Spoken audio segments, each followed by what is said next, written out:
Welcome to the Slop Farm. Enjoy the video. In this video, I will explain how to replace your rear windshield wiper. First, gather your new wiper blade and a small flathead screwdriver.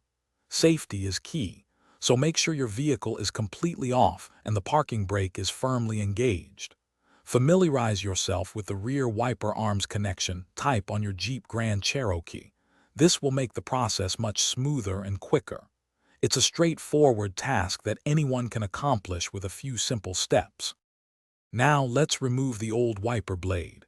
Carefully lift the entire wiper arm away from the rear window until it stands upright and locks into position. Next, look closely at the point where the wiper blade connects to the arm. You'll find a small tab or button. Press this tab firmly and then gently slide the old blade straight off the arm. It should detach with minimal effort, so avoid forcing it. With the old blade removed, it's time to install your new one.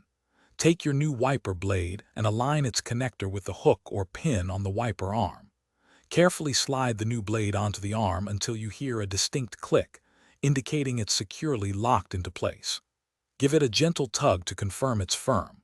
Finally, slowly and gently lower the entire wiper arm back down onto the rear window surface, ensuring it rests properly. To complete the process, it's essential to test your new wiper. Turn on your vehicle and activate the rear wiper to ensure it operates smoothly across the window, clearing water effectively. Listen for any unusual noises and observe the wiping pattern to confirm there are no missed spots.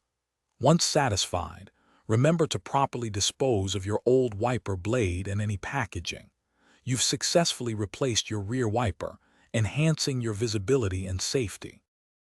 Thanks for watching. Consider subscribing if we helped you today.